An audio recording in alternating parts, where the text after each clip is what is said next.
Hello, everyone. Greetings and welcome to the 33rd consecutive monthly U.S.-Canada Hands Off Venezuela Free Alex Saab monthly picket action. It is my pleasure to welcome everyone joining today from across North America, Venezuela, and around the world, uniting our voices at this important, difficult time when it comes to our struggle for human rights, for social justice, and against U.S. criminal sanctions and war.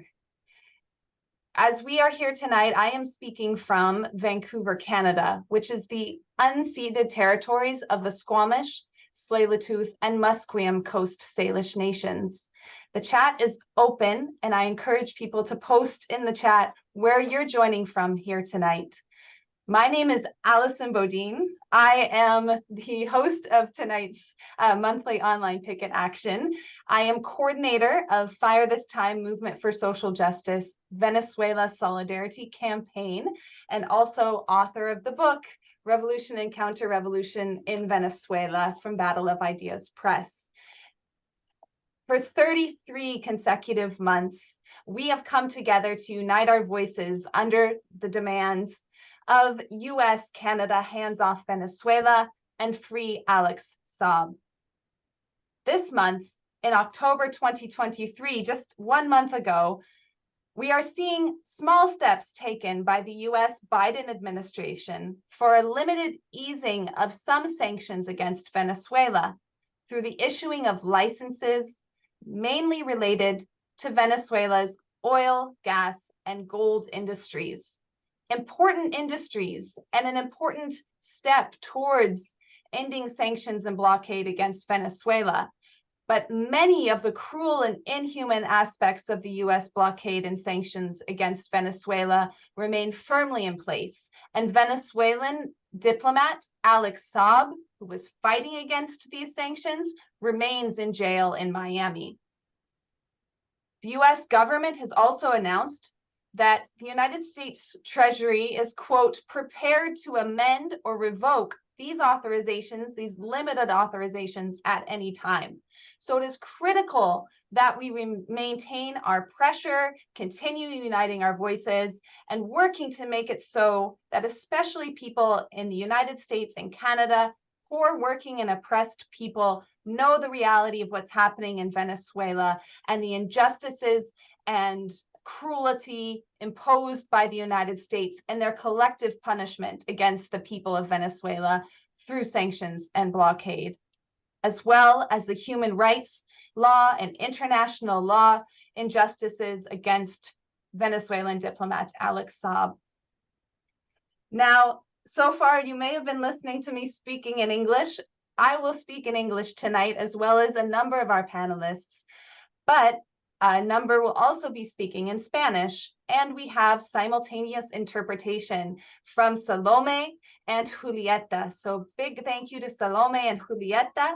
To access the interpretation system, you go to the bottom of your screen where you'll see a globe icon.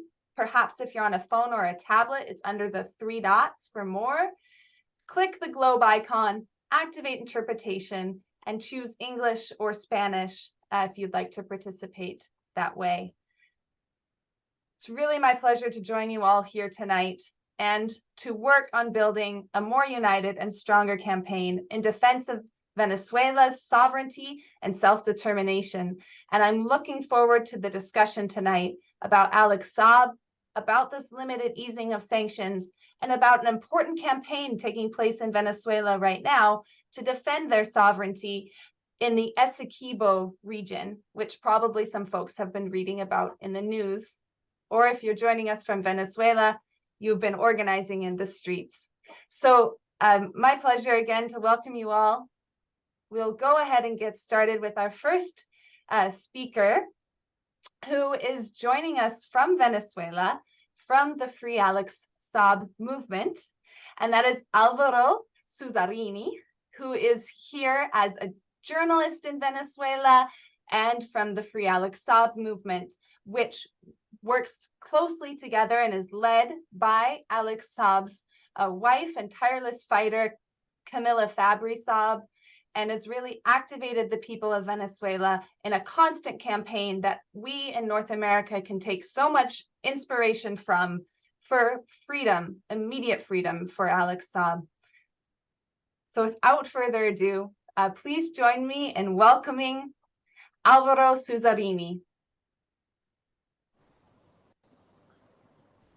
Hola, Alison. Hello, Alison. Hello, Tom. Hello, Jesus.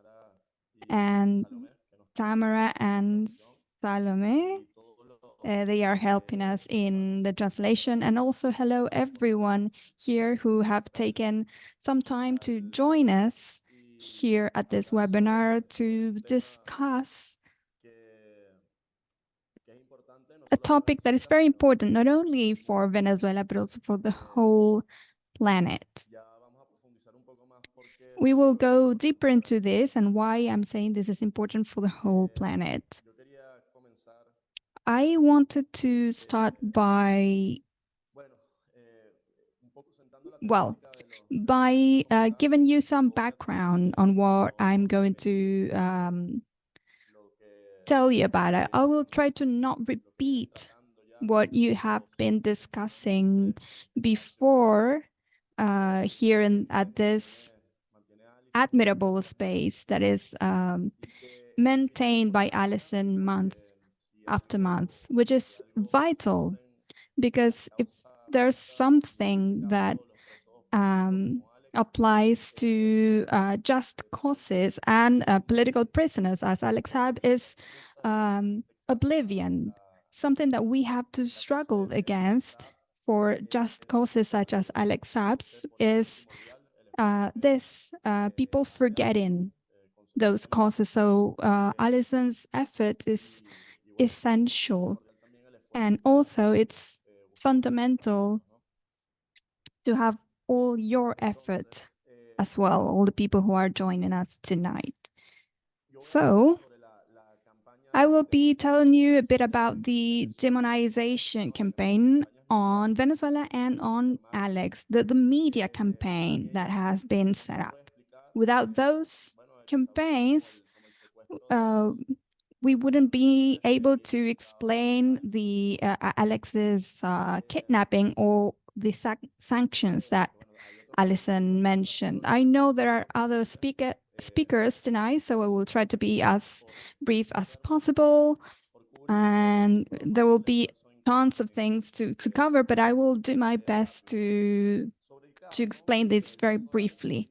On Alex's case, well, this is a case that has lots of facets. It has lots of technical details, so I encourage you to download the new book that was published by the Free Alex Saab Movement, which gathers the lectures at an international forum that we conducted. I know that Alison really contributed to this event. So this book explains really well, with the voices of different speakers and people from different fields. It explains very well such a complex case as Alex Saab's case is. What is difficult now is to explain this media climate, this media environment that is surrounding this case. The attacks against him are made in the context of the attacks against Venezuela. We can divide this into two stages, I would say. First, during the mandates of Commander Chavez, which we could summarize as the attempts to put an example, to put Venezuela as a bad example. And second, after the death of the Commander Chavez and during the mandates of President Maduro, which is to give this idea of a failed state and humanitarian crisis. The attacks against Alex started on 2011.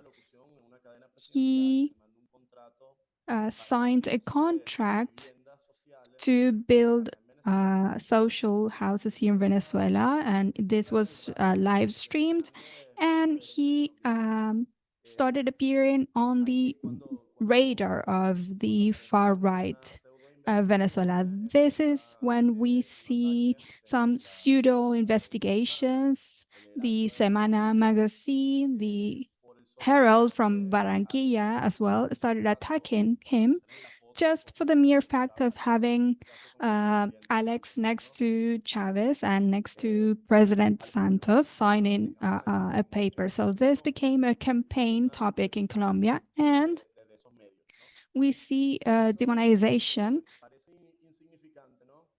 in those media outlets. This would seem to be meaningless, but this opens the door for a second stage of this issue.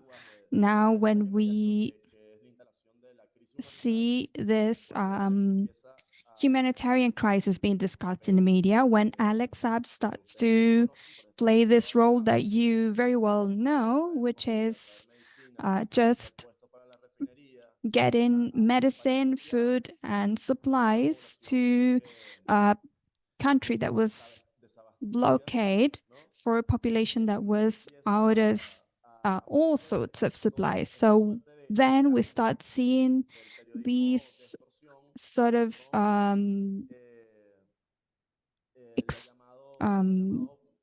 blackmail operations.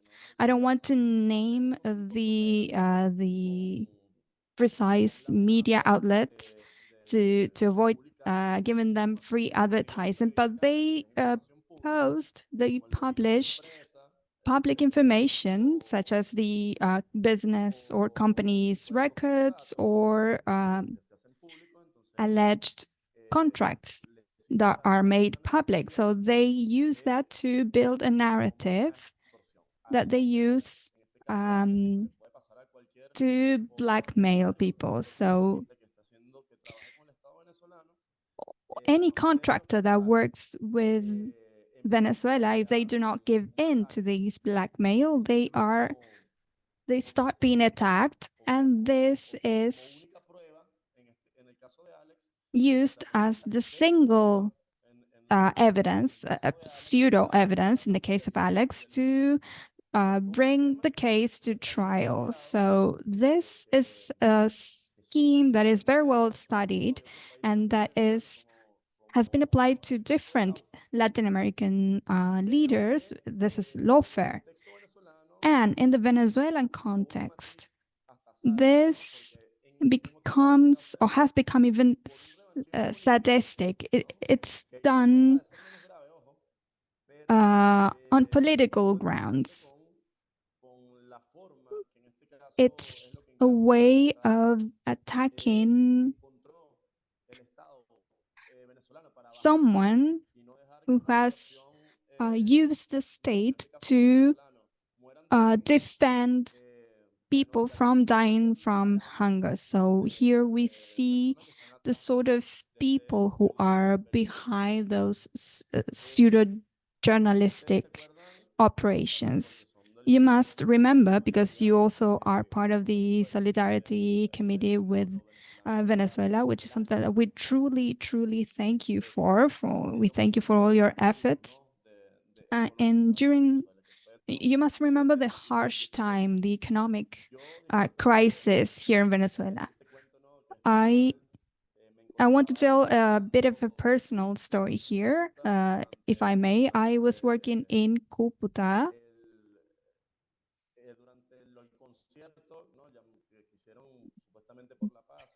during the peace concerts and during this attempt to get humanitarian aid, supposedly humanitarian aid, into Venezuela. And I saw this governmental media deployment in this operation to try to get 4 or 5 trucks with humanitarian aid, when actually we have seen Alex bring in over 15 planes of humanitarian aid or fuel or food, someone who has helped people stay alive.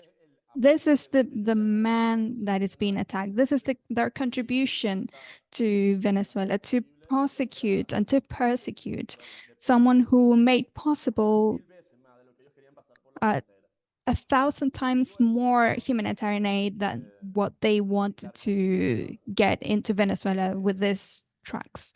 So this is an example of this situation. The right wing has never cared about the humanitarian situation in Venezuela. This is an example of people covering this news, which are the same people demonizing Alex. It's the same people who are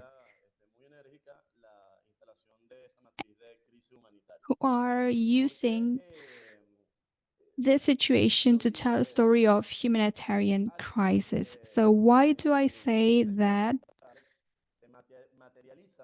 Alex's case is an example? This is a concrete case of abstract situation, of a situation that has applied to Venezuela for so long. Alex is an obstacle in this narrative. As we have seen,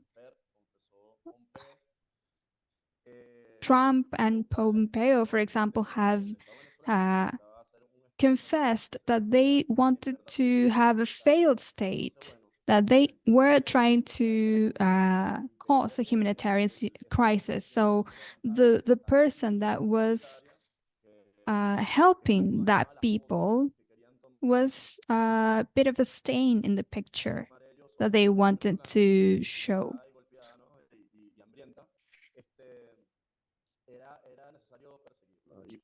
So they needed to persecute him. And in order to do that, as I said before,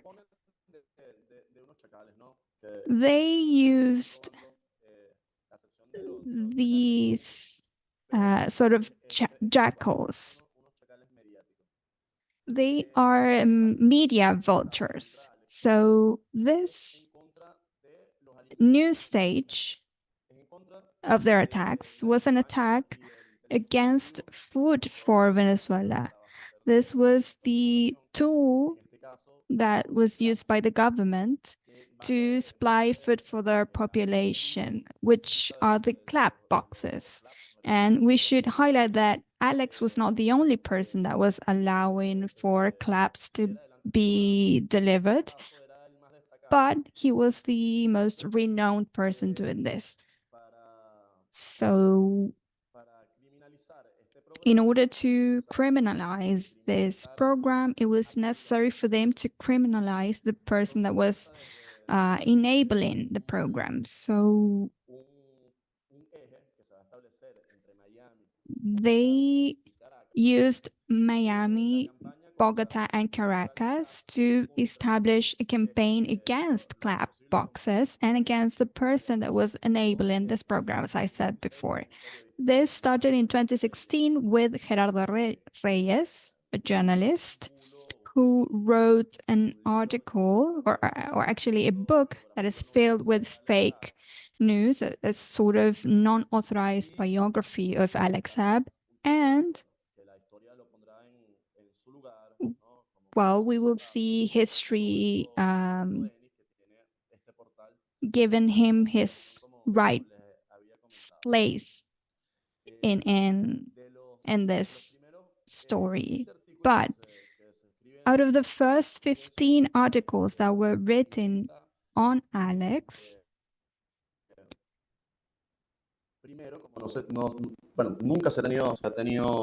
I'm sorry, his connection is really breaking up. So there was never enough evidence to connect Alex with this alleged money laundering cases.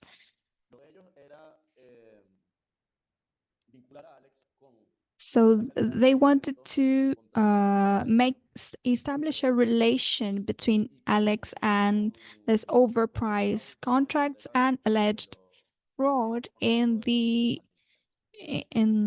delivery of these food. None of this has been proved. It was just this suggestion that this was reportedly happening. When we see these campaigns, in hindsight, it seems as if they were not articulated, that they were just being, they were investigating, but actually this was not the case. If you gather all the investigations, I think, well, we don't have enough time to explain all of this in detail, but we can clearly see how year after year they continue to establish the same questions. They never really closed any of the investigations that they started, that they opened, but they used this to create this environment to allow for the kidnapping of Alex in Cape Verde.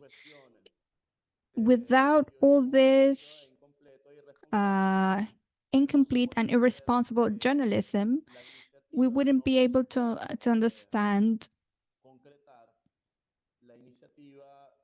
how the United States took on the liberty to kidnap a Venezuelan diplomat. In order to kidnap a Venezuelan diplomat, they had to set up all this media campaign that started in 2011. And by the time he was kidnapped, this had been going on for almost a decade, and this became even more serious as of 2016. So the accusations that they made with these articles have been dismantled one by one. First, the prosecution's office from Switzerland closed the investigation on the 7 cases of money laundering that were against Alex Saab.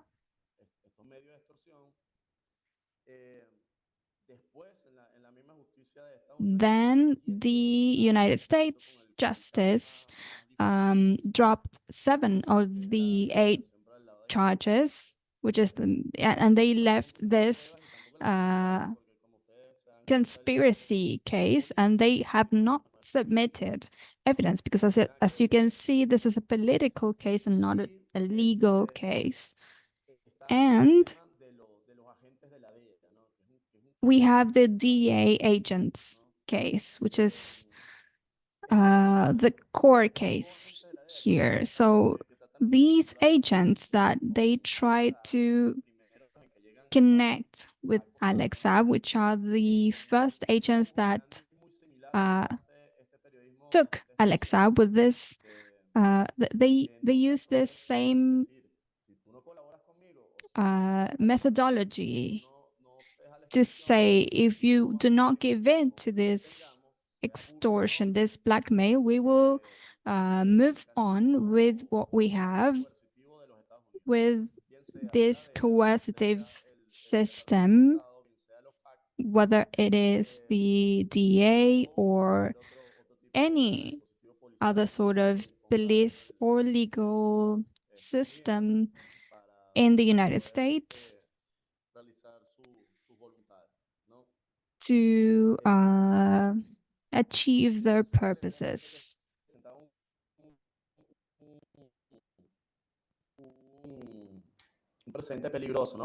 So Alex's case sets a very dangerous precedent here. I think other speakers have explained how dangerous this is for diplomacy and for international law. But I want to also highlight how dangerous this is for journalism and for truth and for the exercise of freedom of the press. Because when you see Alex's case from a journalistic point of view, you notice that any solidarity action, as what we are seeing right now, not only with Venezuela, but also with Cuba or any other country that may suffer the blockade imposed by the United States, well, any sort of solidarity action will be persecuted systematically with a very clear methodology used by powerful sectors that are able to create criminal records based on fake news. We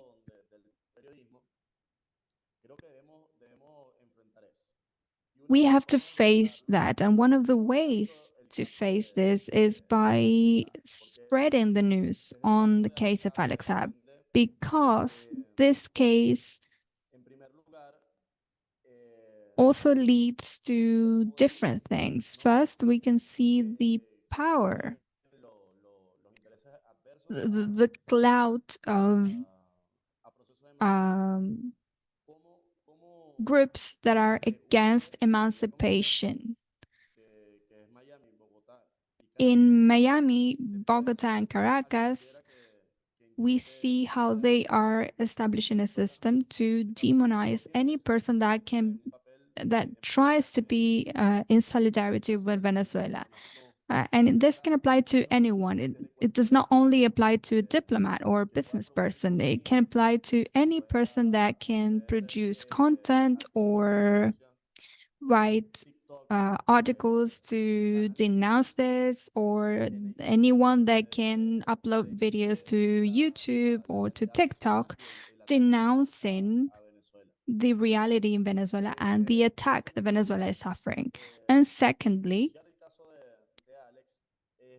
denouncing Alex Saab's case means to dismantle the complicity between the real power and the media power.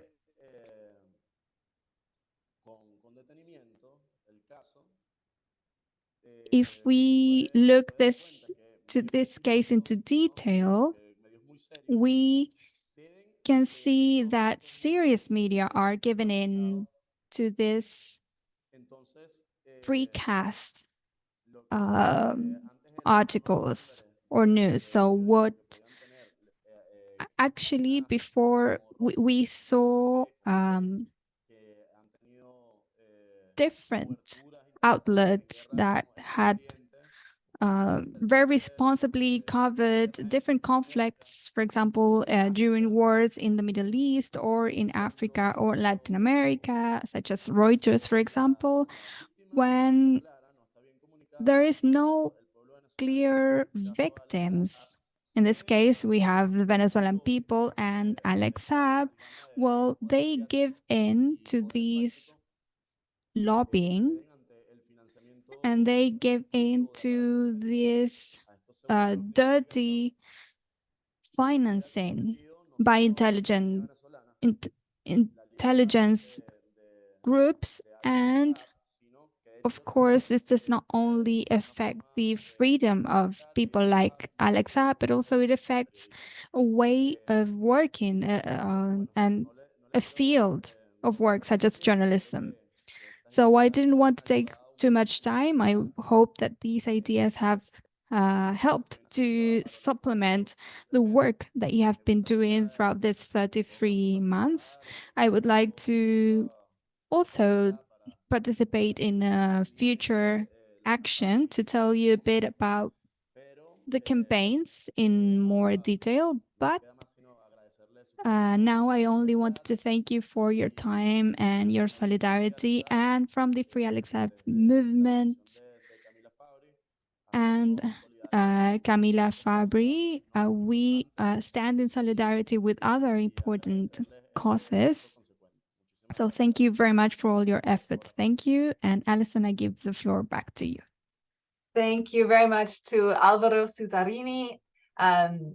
Thank you for reminding us of the necessity of the work of Alex Saab and really the impact that it had, and how that informs how much the US has chosen to make the case of Alex Saab an example to be leveraged against other people who may, from different countries. Remember, 1/3 of the world is under US sanctions and blockade, at least. So, you know, to really target Alex Saab as a way to saying people in other sanctioned countries, don't trade with one another. You can't try and get around this criminal, cruel, deadly policy because you might end up in jail like Alex Saab. Alvaro, there is one question, if you are able, about whether the Biden administration could be taken to the International Criminal Court, or there be some sort of legal action in international organizations because they have not responded to the United Nations demands, the demands from the United Nations Human Rights Council most recently regarding the immediate freedom for Alex Saab. So I'll send that to you, and maybe you can come back with some thoughts, and I'll introduce our next speaker as well, which is also focused on the case of Alex Saab in many ways and the importance of organizing for his freedom here in what we call the belly of the beast, or what Jose Marti first called the belly of the beast. Oh, and also to say, we have posted in the chat a link to the book Lawfare Against Venezuela and the Kidnapping of Alex Saab. Now, the link is only in Spanish, and the book is in Spanish. So for now, anyone that speaks Spanish or wants to speak a bit of it, download the book. It is a compilation of all of the presentations from leading human rights activists, intellectuals, and organizers in defense of Alex Saab that attended the International Free Alex Saab Conference in June in Venezuela of 2023. So that includes also a presentation that I gave, giving a perspective about fighting against the media blackout from North America. So please check out that book. We'll get that posted in the chat for everybody. And also to say, welcome to our next speaker. So next speaker is Tom Burke. Tom is someone that I have met on multiple continents through anti-imperialist organizing. I think first in Ireland when we were there at a conference against US military bases, but now have been working together in this campaign in North America to free Alex Saab. Tom is an organizer with the Committee to Stop FBI Repression, and is the organizational secretary of the Freedom Road Socialist organization. I believe speaking today, likely from Chicago. Tom is also a union activist, and I'm looking forward to hearing more about the campaign in the US and really the importance and why working people should, in Canada and the US, support Alex Saab and demand his freedom. So thank you, Tom. The floor is yours. Thank you, Alison. It's good to see you. And a red salute to everyone who's out there listening and participating tonight. I especially want to salute the activists and leaders in Venezuela with the United Socialist Party of Venezuela and with the Bolivarian Revolution. You're setting a great example for the rest of us, especially in the United States, where working people need to start exercising their power through being organized to take power. So we look towards Venezuela and towards Cuba and Nicaragua for better examples. I wish President Maduro was my president, actually. It would be a lot better country. So for us, Alex Saab is a hero because he's a diplomat unlike others. He has stood the test that the US has put him to. He's shown himself to be determined and strong, to be principled, and to act on his convictions. And that's not something you find a lot amongst politicians in the United States, nor in the US State Department, or in our court systems with the judges. They very much act in opportunistic ways that look to just benefit themselves. And Alex is a hero by any measure. So in recent times, I want to tell you what we've been organizing here in the US. There was recently a big conference in Chicago of the National Alliance Against Racist and Political Repression. This is part of the movement to continue the Black Lives Matter movement, especially in the wake of the George Floyd uprising. So there were hundreds of activists who came together in Chicago a few weekends ago. They invited me to speak about Alex Saab and passed a resolution calling to free Alex Saab. So that's the leaders of the Black Lives Matter movement, the Chicano and Mexicano community groups across this country, many of the other oppressed nationality groups that oppose police killings and police crimes are with Alex Saab and stand against sanctions in Venezuela. A few weeks before that, in October, the Students for a Democratic Society held a convention also in Chicago, and over close to 200 students wrote and passed their own resolution there calling to free Alex Saab. And they also posted a video about it online, so that was fun to see. As well, going back over the year previous, we were able to bring a close friend and comrade of mine, Dostor Zerlant, from Venezuela. He was able to tour the US and speak at over 17 cities and universities. Sometimes that means you're at a small college speaking to 12 or 13 students.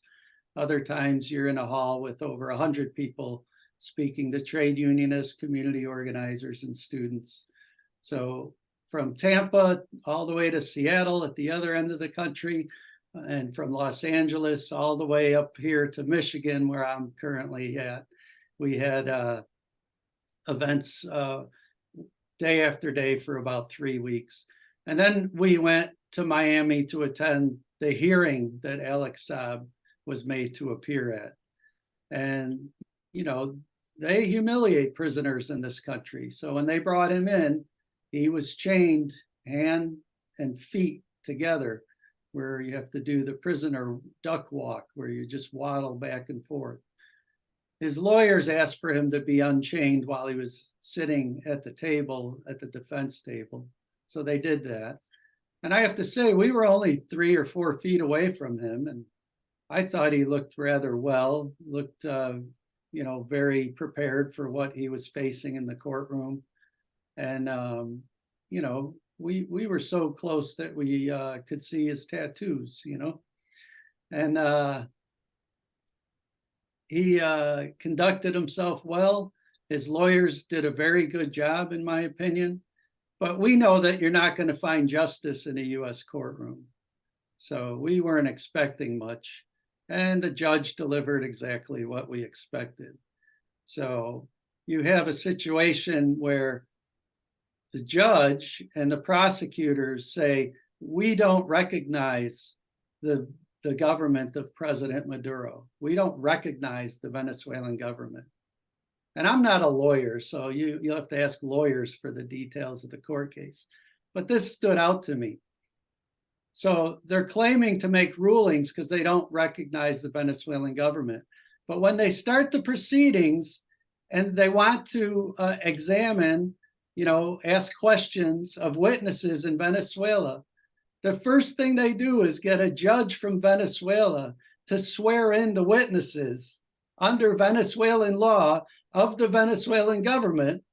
And then they follow that with swearing them in under US law with a US judge. So how is it that they have to recognize the Venezuelan government when they want to, And they don't have to recognize it when they don't want to. It was right there at the start of the court hearing. And it's such hypocrisy that you can just dismiss any idea of justice or fairness or, you know, judges having some independent thought from the US State Department under Anthony Blinken, or having a view that's going to differ with the US President, Joe Biden. So it was a farce from the first 15 minutes on, you know, and that's what we witnessed. And there were 40 of us from across the country, a good turnout from Florida itself.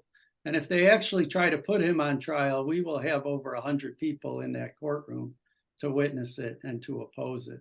So we promise to organize and mobilize and get the message out. We can't make the media report the truth, but we can certainly show people, and in this age of electronic communications, we can put a counter narrative out there and score some victories against the US empire. So we view Alex Saab as a prisoner of the US empire.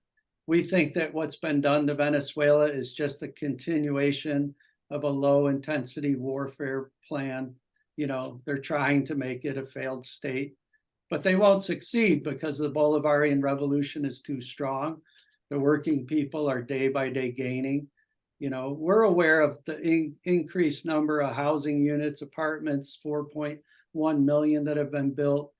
The food program that Alex Saab actually helped make run better and better through his negotiations that defeated US sanctions.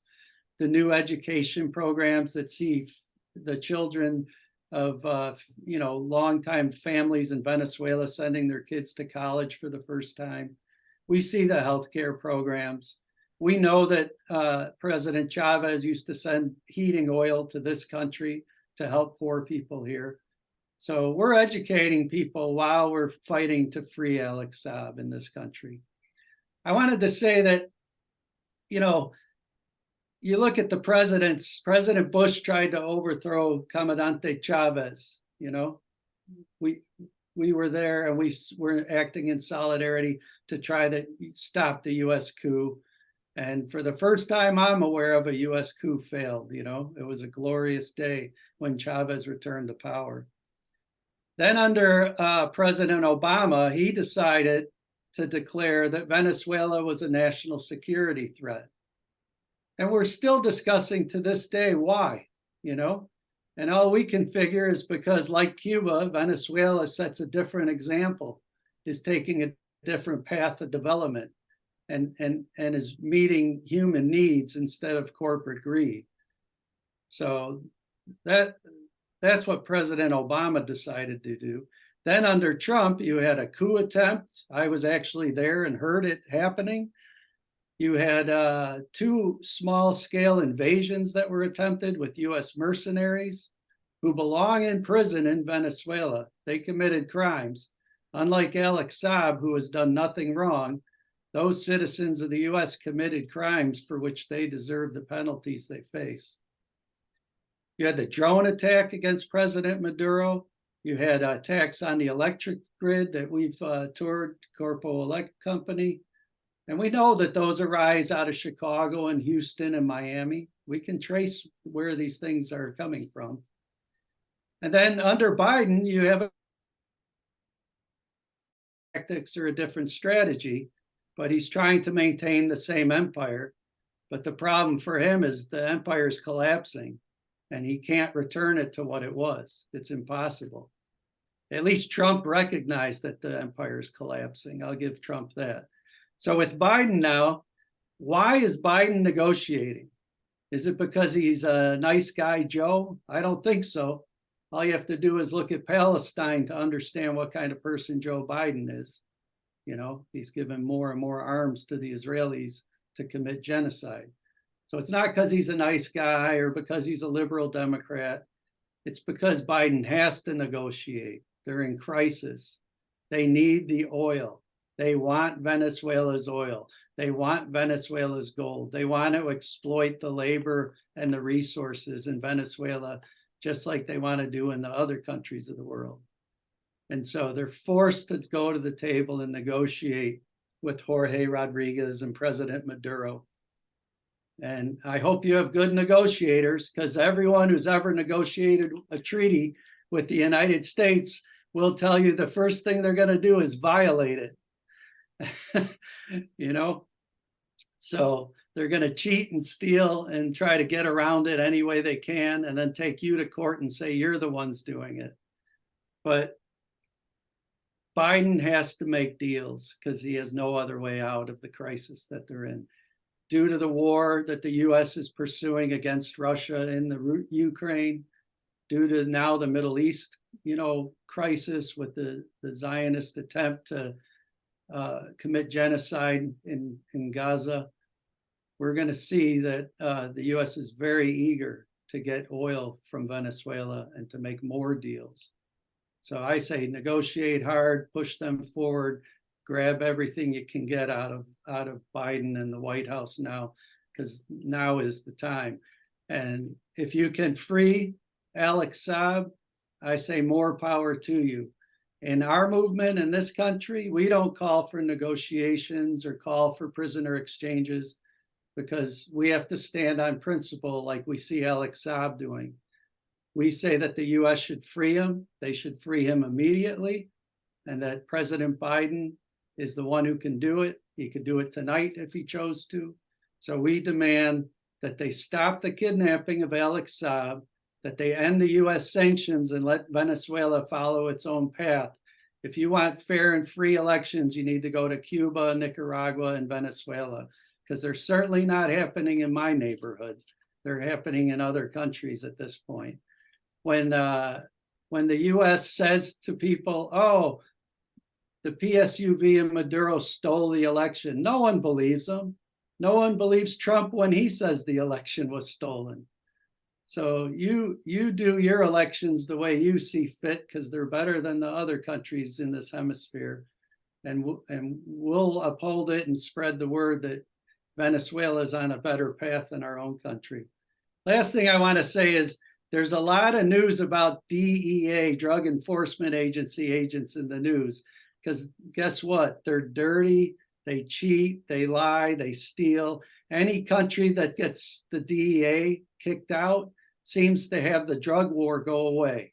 You know, it's almost like there's a correlation between having the DEA in your country and having a war on drugs where there's lots of cocaine leaving your country. Ecuador's the latest place experiencing this at a high rate when they used to not, you know, and there's reasons for that. So keep an eye on the news about the DEA agents, because they're the ones who set up Alex Saab, and they're as corrupt as all get out. So I want to thank you for the time, Allison, and I'm happy to have discussion with people. Free Alex Saab. Free Alex Saab. Thank you very much, Tom Burke from Freedom Road Socialist Organization and Committee to Stop FBI Repression, speaking about the work that we hope to do more of together in these next coming months. The next part of Alex Saab's trial is in June of 2024. They've delayed it many times, another form of torture against Alex Saab, but that means we have to take the opportunity of this extra time to do more about what you're talking about, going into schools and universities, writing articles, talking at union gatherings, progressive gatherings about the case of Alex Saab. And I wanted to, at this juncture, it really leads well into announcing the postcard campaign, which is something that was launched from here in Vancouver, the Fire This Time Movement for Social Justice Venezuela Solidarity Campaign, launched a postcard to US President Biden demanding freedom for Alex Saab. And that was signed onto by the Anti-War Committee on Minnesota, which are co-fighters with Tom here, and also has now been launched in Venezuela, the Spanish version from the Free Alex Saab movement. So I wanted to share the screen for this photo and then one more addressing someone's question in the chat at this time. So this is a photo from Venezuela's International Book Fair, in which folks, this is Camila Saab in the middle, who is, of course, the wife and tireless defender of Alex Saab. And you can see the postcards here in folks' hand and organizers' hands from the Free Alex Saab Movement at the International Book Fair, collecting signatures on a Spanish language version of the postcard to be sent to US President Biden to really flood the White House, Biden's office, with this international demand for justice. And so I wanted to share that work of the Free Alex Saab Movement. And then also, there is some talk in the chat about the United Nations. And just to say that this here is a letter from the Special Rapporteur working within the Human Rights Committee and the Working Group on Arbitrary Detention. And as you can see, sent September 19th, 2023 to the US government, calling for the continued for Alex Saab to be released for many reasons which are spelled out. So there has been work within the United Nations, but as someone addressed in a question, really this has not, it's not possible to enforce the mandate of the world voice through the United Nations on the United States, which constantly violates international law. As Tom was saying, justice will not come through a US courtroom. It doesn't will not for Alex Saab, as it doesn't for millions of other prisoners in the United States. And we, you know, have to organize on the streets. But Alvaro is gracious enough to come back to help answer the question we had posed earlier, which was talking a bit more about what could be done in the realm of international law. So Alvaro, I will let you answer this question before we go on to our next speaker, Jesus Rodriguez. Go ahead, Alvaro. Bueno, en lo concerniente a la Corte Penal. As regards the International Criminal Courts, we cannot take any president nor President Joe Biden because the United States has not ratified the court's mandate. As it usually happens, any treaty that is binding for the United States, well, they simply do not sign it. They do not ratify it, as we know. For example, the San Jose Pact of the OAS. So any complaints, any denouncement on human rights does not apply to them, apparently, but they do want us to comply with their hypocritical standards on human rights. Otherwise, well, we see the results. So what we can do at an international level is what we have been doing, to submit this case, to denounce this case within the United Nations. As you very well know, there's a protocol that we have to follow for this to be made public. The special rapporteurs have already notified the United States government on this situation and have asked them to pronounce itself. When this deadline is reached, they make this letter public. But there has not been any response on the part of the United States because the legal case is hypocritical. Alex was kidnapped using the Cape Verde system, and then this was taken to the circuit of Florida to keep him detained. And this is laughable. It's not truly laughable because it's dramatic, it's tragic. But the fact that the United States can keep a diplomat from Venezuela detained and to be able to delay the case, well, this is something that should be embarrassing for any person that is part of the international legal system. But as we have said before, the case of Alex, as is the case for any just causes, will be solved through the will of people who are willing to fight the struggle for a just world. This is how Alex will come back to his homeland and to his family. Thank you, Alvaro, for that reply. It's elicited some discussion in the chat, which I welcome, which is great. There are many more things that we can be doing together to demand freedom for Alex Saab, to put pressure on the US government. And that's this monthly picket action is a place for us to talk about that, to share ideas, and to elevate our united voices. So thank you, everyone that's also posting in the chat, and of course, reminding us that the United States is not the police of the world. So that's can be seen in so many ways. But we do have to go to our next part of the program. Picket actions, we don't do a whole lot of question and answer. There is one in the chat, though, or in the Q&A box for you, Tom, if you feel like putting together a short answer for later or typing it, very welcome. But I do want to introduce our next speaker, who is joining us also direct from Venezuela, and that is Jesus Rodriguez Espinosa. He is the founder and editor of Orinoco Tribune, which will be soon celebrating 5 years.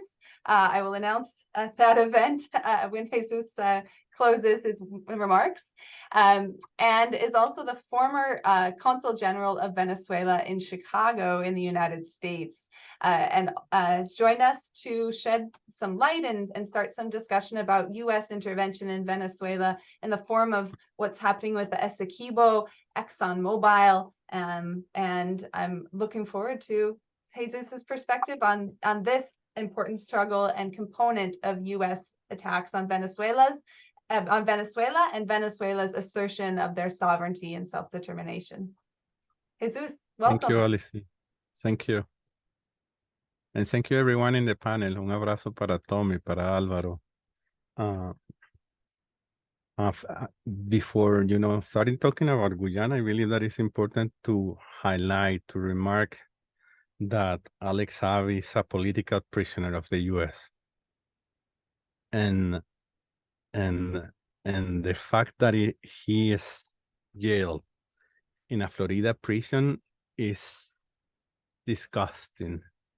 So everyone should be working in supporting and helping in the freedom of Alex Saab.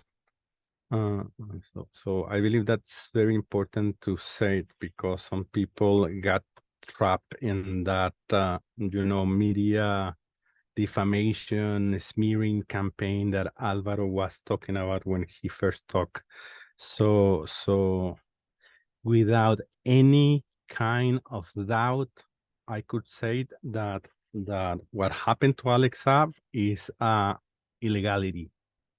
So anyway, I believe that it's important to say that for those that might have doubts about who Alex Saab is and what he did.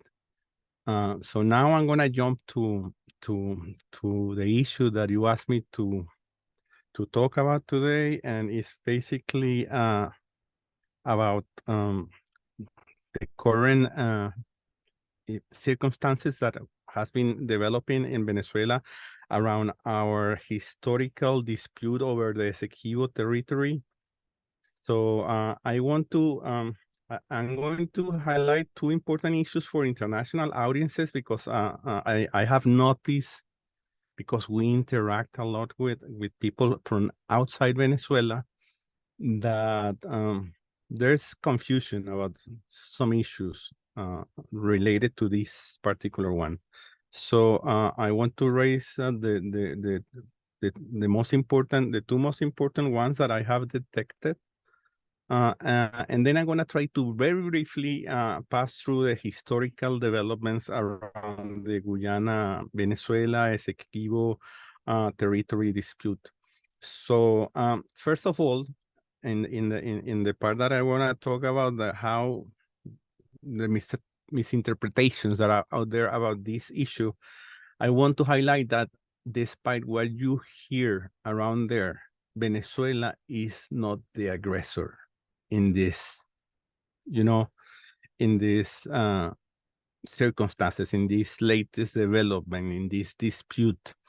And some people, I believe, and that's very understandable because they say, okay, Guyana is small country, is poorer, Venezuela is bigger, have oil, and he's the big guy against the small guy. And some people naturally tend to favor or to give the benefit of the doubt to the weakest, between quotations, one.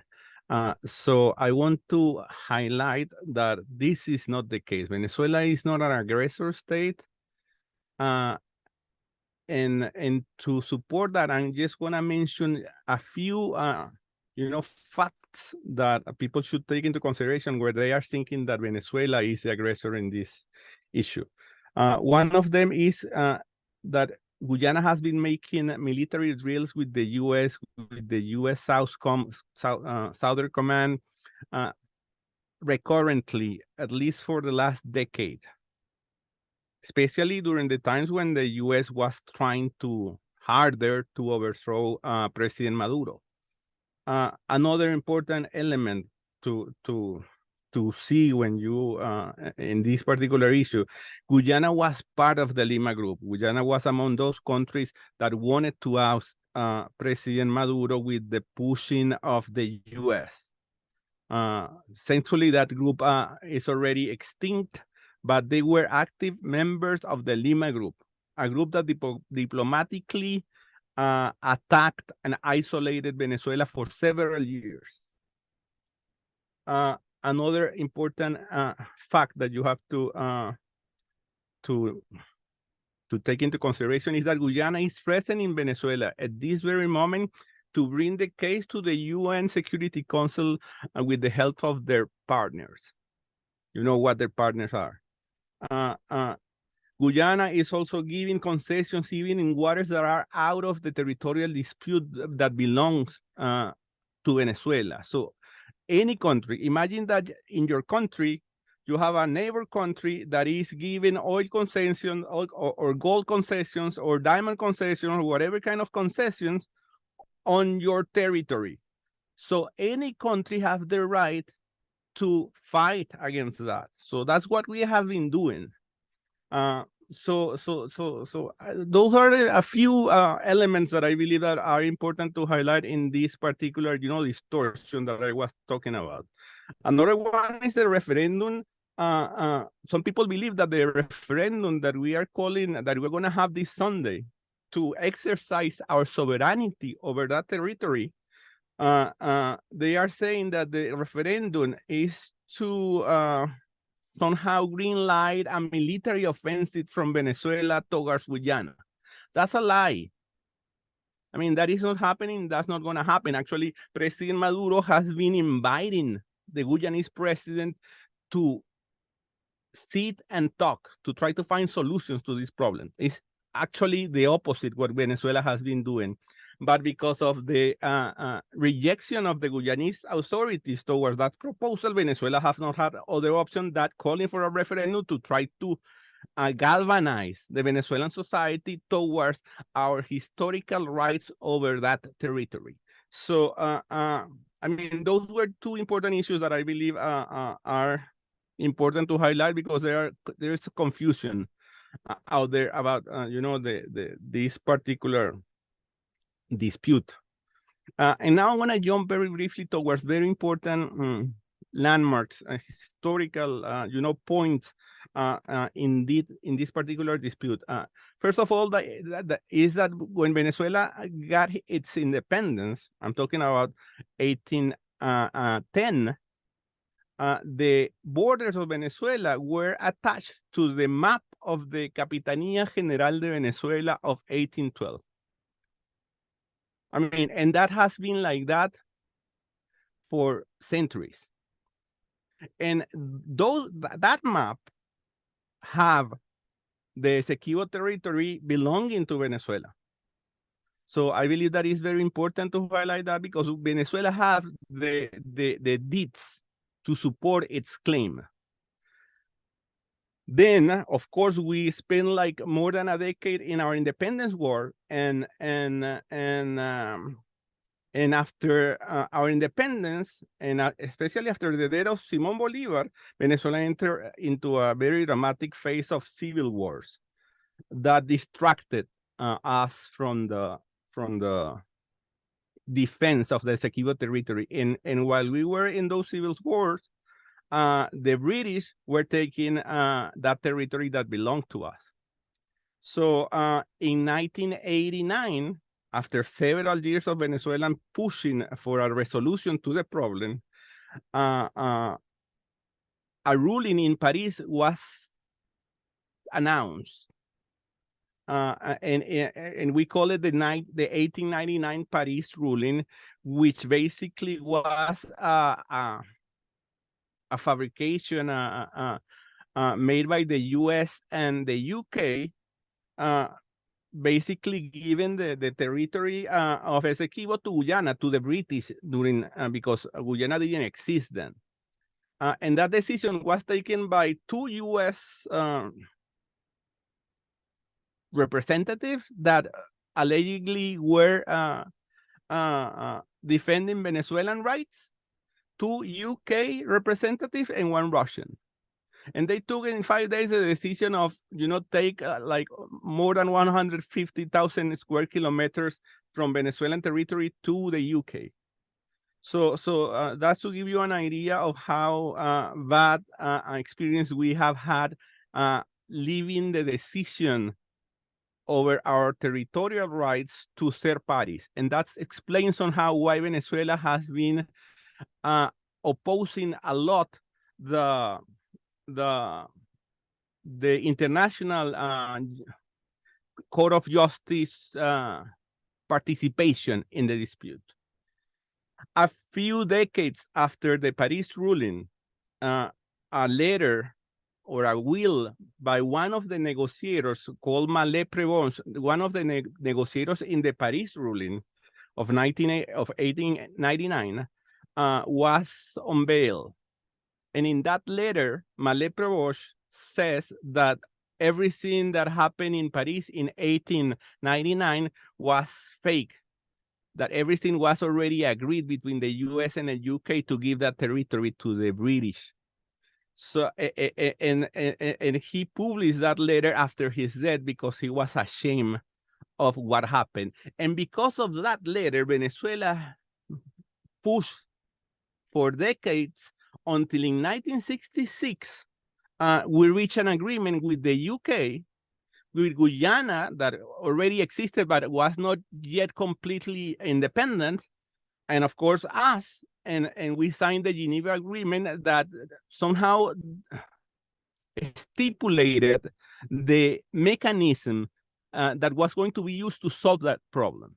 And basically, it refers to the United Nations dispute resolution mechanisms to do that, but always with a mutual agreement of the two parties, of Venezuela and Guyana. So that's this 1966 Geneva Agreement is what Venezuela is the only document that Venezuela recognized as valid. And but in 2015, ExxonMobil discovered oil reserves in Guyana, and there everything started to change. So pay attention to the dates, because in 2015, ExxonMobil find oil, in Guyana's territory, in the Essequibo territory, in the waters of Guyana, in the waters disputed with Venezuela. And in 2016, UN Secretary General Ban Ki-moon referred the case that didn't follow all the steps of peaceful resolution of conflicts defined in the UN Charter. He unilaterally and without the mutual agreement of Guyana, Venezuela, he sent the case to the International Court of Justice. And since that very moment, Venezuela has been rejecting the ¿cómo se dice in English? How you say that? The scope of the court. But a few weeks ago, a few months ago, Guyana, after several months of, dealing with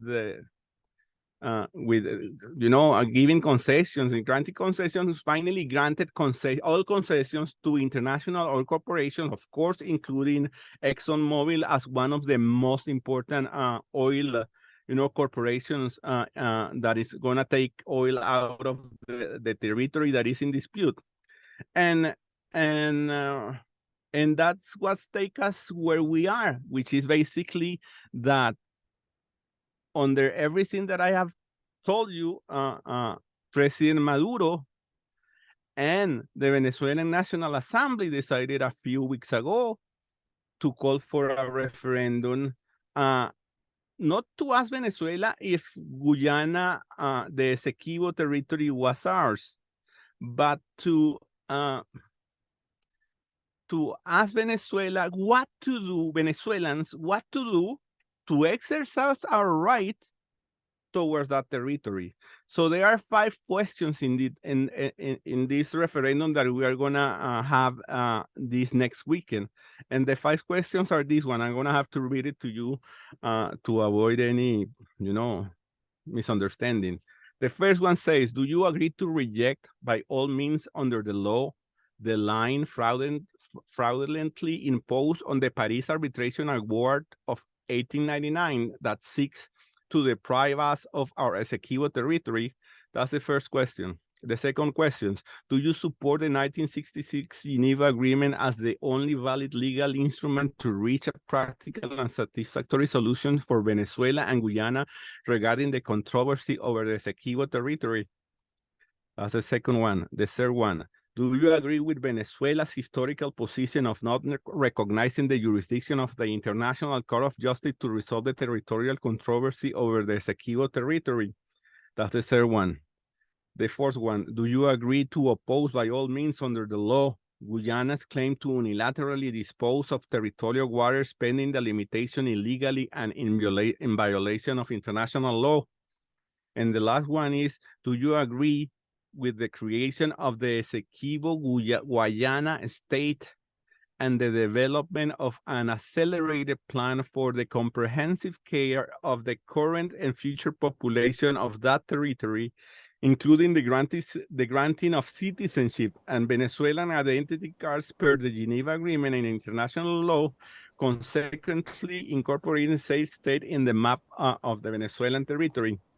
So those are the 5 questions that we are going to vote for this Sunday. There are many contradictions among the opposition, of course, the Venezuelan opposition leadership, if you can call it like that, and many of them are not really knowing what to do. But the majority, even very important opposition leaders, has been, joining the call, for Venezuelans to participate in the referendum. So that's basically what is happening. If you have any question, I, of course, will try to clarify them. And un abrazo for everyone.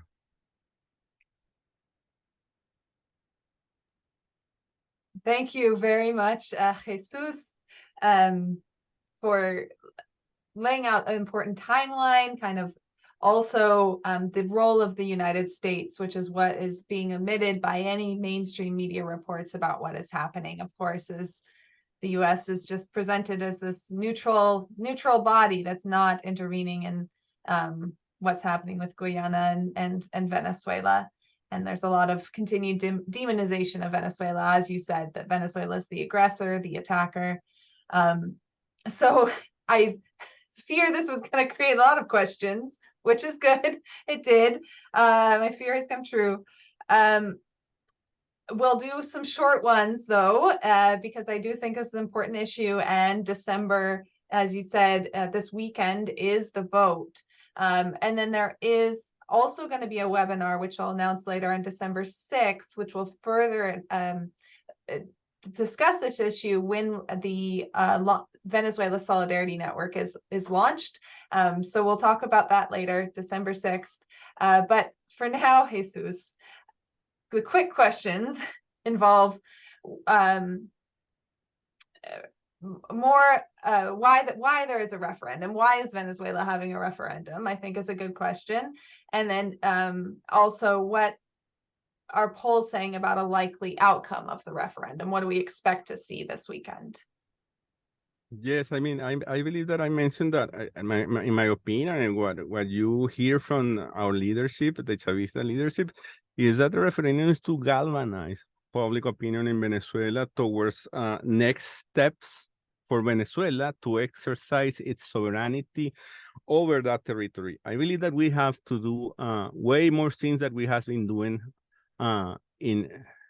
for several decades. For several decades. So I believe that a lot of people, especially the opposition, one question the nature of the last question that talks about the creation of a Guyana Essequibo state. That doesn't mean that we are going to invade Guyana. What that means is that Venezuela is going to start thinking of that territory more actively as an integral part of the country.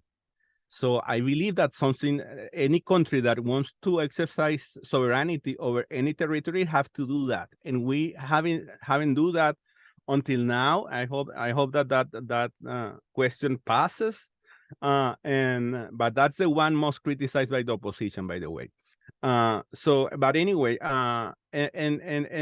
what I have read about the possible outcome of participation, I believe that I read something between 65 and 70% of possible outcome for the referendum. But who knows? I mean, there are several polling firms saying this and that, but you never know. I believe that there's some cohesion around the need to participate in the referendum, even though we have this opposition crazy people saying, schizophrenic things. Thank you, Jesus.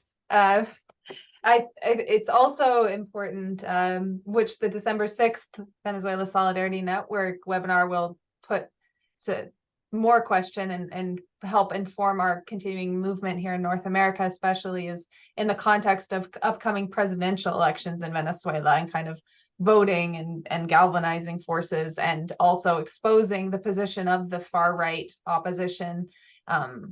This is going to also come up on Saturday. So thank you for your replies. There's one question, if you want to type a bit of an answer involving us. It's a similar dispute taking place with Suriname and Aruba, and I think it would take too long for us to get through tonight, but it is there in the Q&A. And thank you, Tom, for replying to the other question in the Q&A chat. Much appreciated.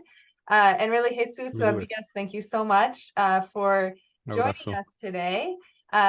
Tomorrow, we can hear more from Jesus at an event which was posted in the chat, which is regarding Venezuela's 1999 Constitution challenges and lessons. So coming up in December is also going to be the 25th anniversary of the election of Hugo Chavez in Venezuela in 1998, and an important time for the Constituent Assembly, which rewrote Venezuela's constitution.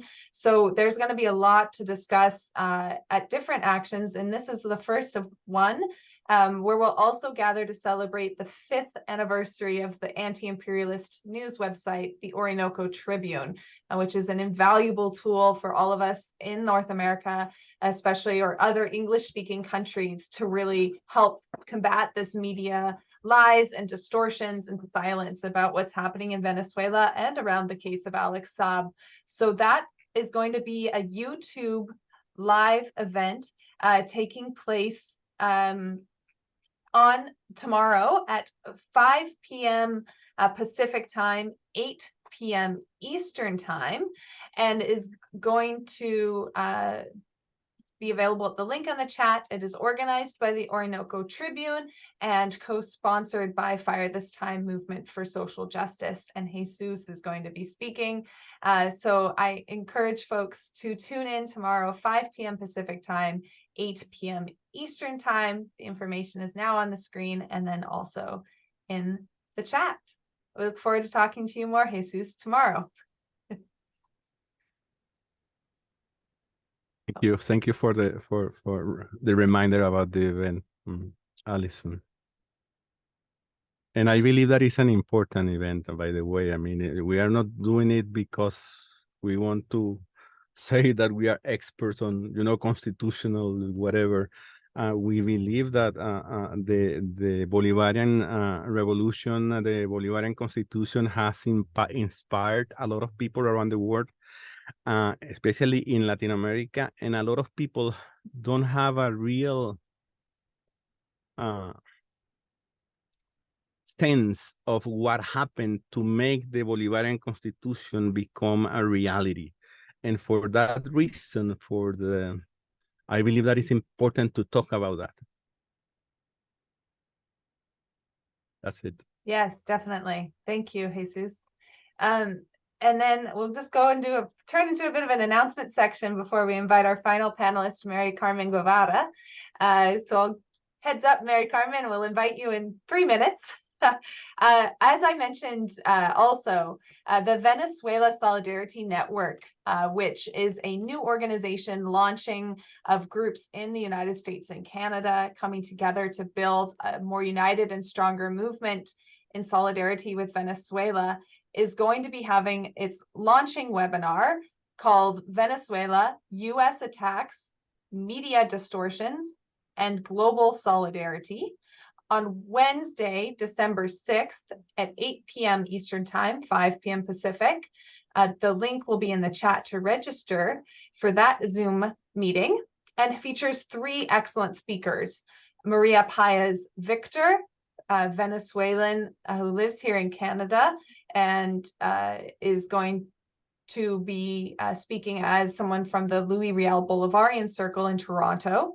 Joe Emersberger, who's here tonight. Hi, Joe. Is gonna be he's a Unifor Union member and co-author of Extraordinary Threat: The U.S. Empire, the Media, and 20 Years of Coup Attempts in Venezuela, is going to be speaking.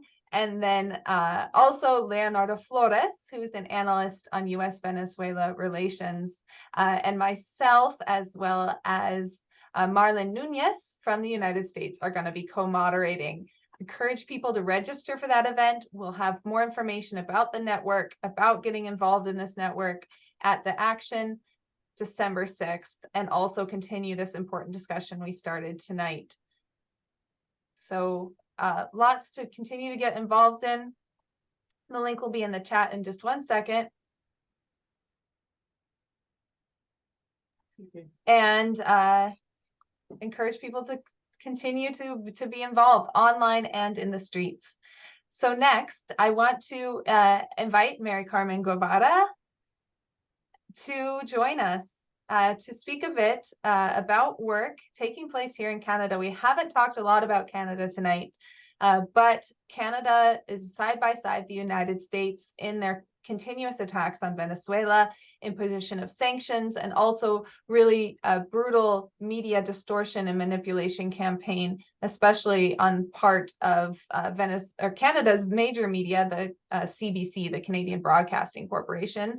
And very important that from here in Canada, we continue to express our solidarity and support for Venezuela, sovereignty and self-determination, and work to build a stronger cross-border, meaning U.S.-Canada border campaign.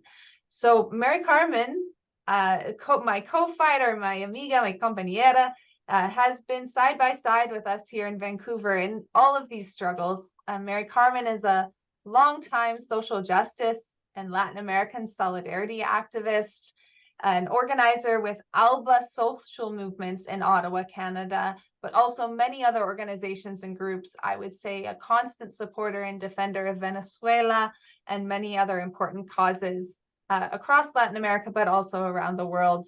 And MARICARMEN is also someone that I have asked many times to speak, and is always more reluctant, but I'm so excited that we're able to share today and share some photos, and really looking forward to hearing from you, MARICARMEN, and thank you for your continued work across Canada, in Ottawa especially. It's it's great working together. So Carmen, we do have the photos ready to go. Just let us know when you want us to show them. And welcome, the floor is yours. Thank you, Alison, and thank you for inviting me tonight. You know, I always like to work behind the scene. I don't want to always to be in front, but tonight I'm glad I am here. Thank you, Jesus and Alvaro and Tom for such a good information. We need always to know more and more about Venezuela because it's so hard to find the real news here in Canada. Like, you know, we've been struggling with this government attacking Venezuela, especially when with the Lima group, and we were at the front, always at the Parliament Hill, try to again to denounce against what the government of Canada was doing in Venezuela and leading the Lima group. ALBA Social Movements, Ottawa, and Hang of Venezuela, and Todos Somos Venezuela. It's a group of different people from Canada, Latin America, and most from El Salvador, where I am from El Salvador. We've been supporting the Venezuelan revolution. We've been since 2013 when President Hugo Chavez passed away. We got together. We went to the Venezuelan embassy to support and give our condolence to the embassy staff. And from there, we formed a group. We formed this group that we call ALBA Social Movements. And we are here supporting Venezuela in any way we can. Like when Alison said, why you support Venezuela? Something like that, I was thinking today, okay, to support Venezuela is to support the whole Latin America or the whole Americas. To support Venezuela is to support Cuba. To support Venezuela is to support Nicaragua. And the freedom of Venezuela is the freedoms of all. We need to be denouncing all the attack the United States, Canada, and Europe has been doing to Venezuela. And it's not only Venezuela, now it's Palestine that they've been there for so many years, attacking Palestine. We are the same people, we're the same kind of people that we need to get together and continue fighting for a better world, because a better world is possible. I would like to, Alison, to show the photos, some events we have done here in Ottawa. This is we got together with Pastor for Peace from United States, and Professor Acuña, a wonderful guy who was working here at the Venezuelan embassy, and the ambassador from the Cuban embassy, Josefina Vidal. We got together to celebrate one of our events supporting Pastor for Peace. The Venezuela embassy has been a big support for us with the work we do in Latin America. The next one, please. This is a letter we wrote to the Canadian government, and it's we were with Todos Somos Venezuela, and the letter was asking the Canadian government to stop leading the Lima group. And the next one, please. There with George and Stuart, was doing the same thing, put the letter in. Next one, please. And this one was at the residence of the Venezuelan embassy. We were there having a meeting and trying to get together to do more work in solidarity with Venezuela. Luis Acuña was the one who invited us. Next one, please. We still there in the meeting at the Venezuelan resident. Next one, and yeah, the same thing. with the same meeting. Over there is we went to the museum, Historic Museum of Canada. Guaido was there and we were protesting. People from Toronto, Montreal, and Ottawa, we were get together and demand not to support the Guaido, stop to supporting Guaido. The next one, please. I think that's it, right? Yeah, I think that's it. Okay, good. Anyway, that is the work. It's more work will have been done to support Venezuela. That is something that I sent to Alison to share with you. We are continue and we will continue now supporting Free Alex Saab and everything we need from Venezuela. We are here to do it. Thank you very much. Gracias, Mary Carmen. Un abrazo fuerte. Thank you so much, Mary Carmen. We are working side by side. Thank you for sharing the photos and, of course, of reminding us of our late professor, Luis Acuna, who worked closely. You worked closely with him, I know, in Ottawa. He was the Venezuelan ambassador to Canada and chargé d'affaires, who unfortunately passed away after an illness just a few months ago, and was a constant presence, I think, on 28 or 29 of these monthly picket actions. So it's important, yes, continue to remember Professor Luis Acuna and his words and encouragement every month at these actions, always telling us to continue our work. And it's also always encouraging for us here in other parts of Canada and North America to hear articulated so well also why we support Venezuela. People in Venezuela being punished collectively through sanctions and blockade are us, we are them, and we are standing together to demand an end to these criminal US policies. So thank you, Mary Carmen. And thank you. One thing is the beautiful thing about Professor Acuna. He always was like a peaceful man, very quiet man, in control of everything. I remember sometime when they're so frustrated, crying for things that was happening, and I feel like I don't have enough support. And he always said, Mari Carmen, we will be okay. We will be okay. Venezuela will be okay. And that was something that I always remember, and I believe that Venezuela will be okay. Thank you. yes, more than okay, advancing, going forward. And venceremos. Venceremos, yeah. Thank you, Mary Carmen, for coming out from behind the scenes. There's a project I did want to put in the chat for folks, which Mary Carmen is involved in, and important movement and contribution to international solidarity, and that is the Frente Intercontinental of the FMLN in El Salvador. There's a Facebook page we'll put in the chat here. Encourage people to follow this Facebook page and to attend events when you can. Very interesting discussions on important topics for the international movement for human rights and social justice. So thank you for your work on that as well, Mary Carmen, and the link is there in the chat. I think that brings us to just a big thank you to all of the panelists for tonight.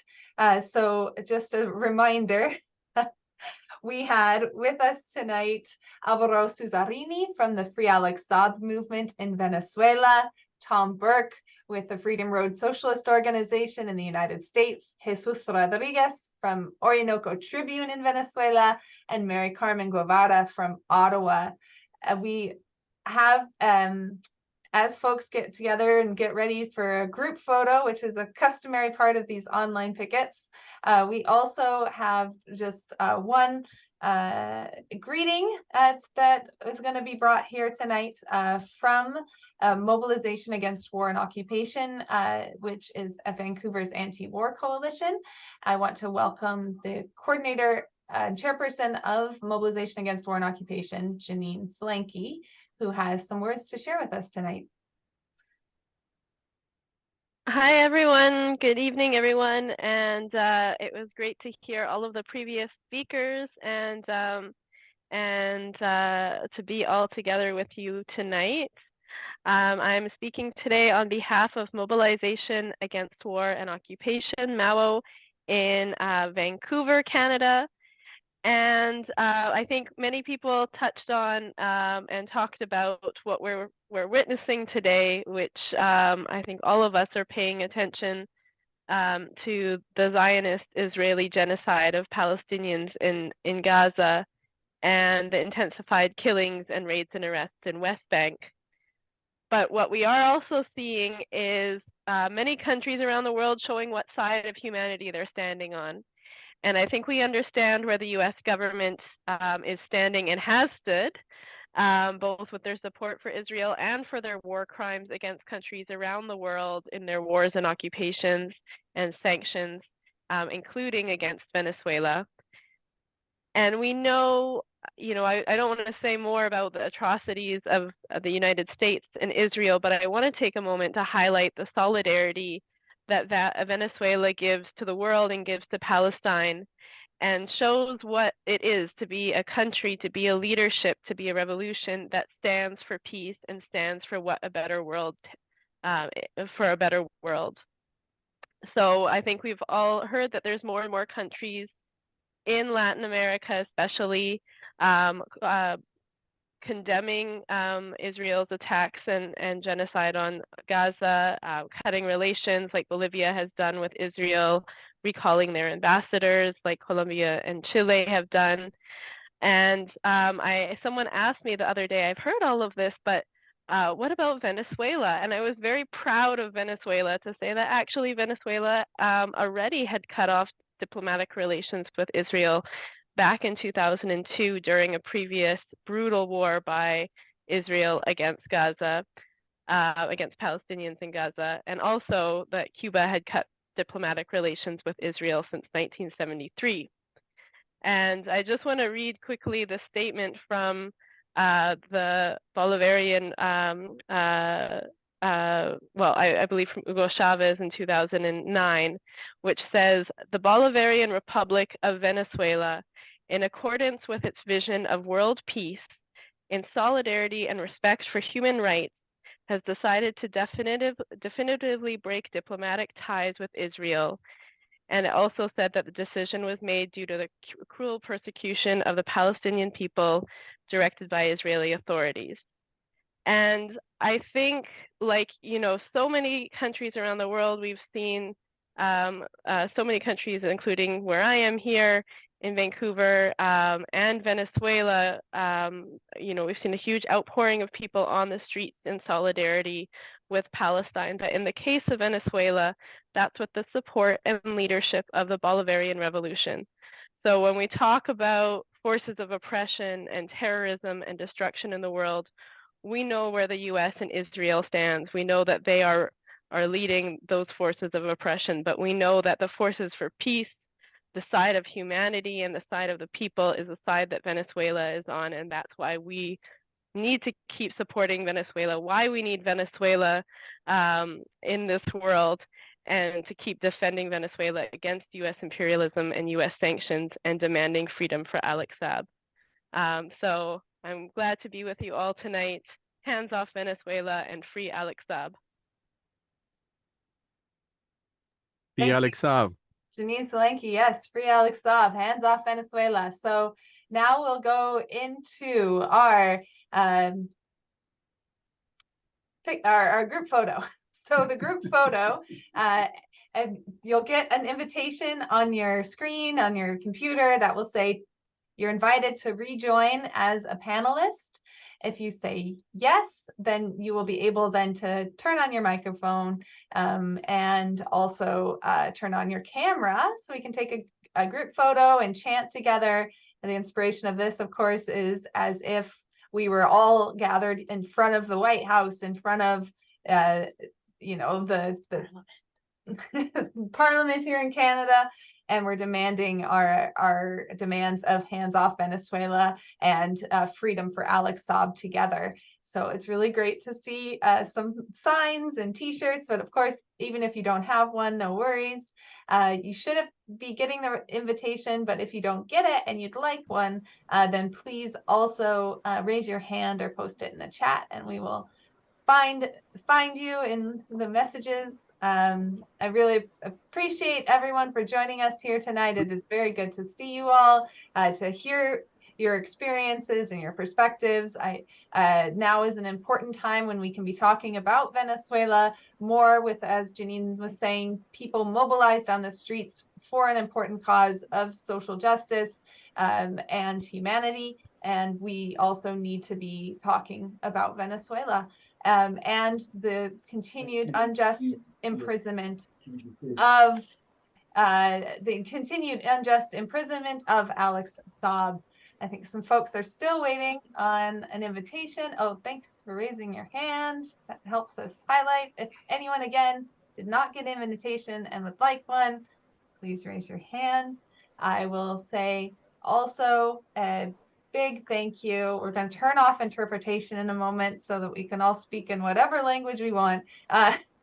Big thank you to Salome and Julieta for being with us here tonight, doing simultaneous translation. It is a lot of work. It is a big effort mentally, and it takes a lot of work to be with us here tonight and helping us to make this action fully bilingual, which is very important. So thank you very much for your continued support. And of course, yes, if folks can't join the video, post in the chat, or it's great to hear from you. I think we're all here. I'm gonna we're gonna have one more second. Sounds good. And then if we could disable the interpretation, that would be excellent. And then we can all chant together. Options.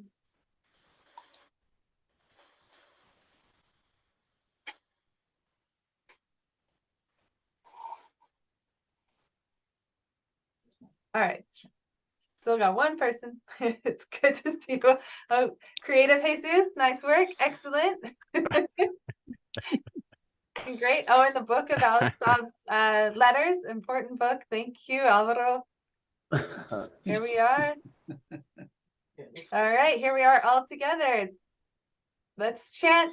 Raise our voices. Free Alex Saab. Free Alex Saab. Free Alex Saab. Free Alex Saab. Free Alex Free Saab. Alex Saab. of Venezuela. Free Alex Free Saab. Alex Saab. Free Alex Saab. Free Alex Saab. Free Alex Saab. Alex Free Saab. Alex Saab. Alex Saab. Un abrazo, compa. Free Alex Saab. Free Alex Saab. All Un right. abrazo. A big hug to everybody. We will see you at our next online picket action in December, the 24th action, but hopefully see you tomorrow on YouTube with the Orinoco Tribune Fire This Time presentation on the Constituent Assembly, and then on December 6th for the launch of the Venezuela Solidarity Network. United we will win. Venceremos. Free Alex Saab. Hands off Venezuela. Venceremos. Adelante. Un abrazo, compa.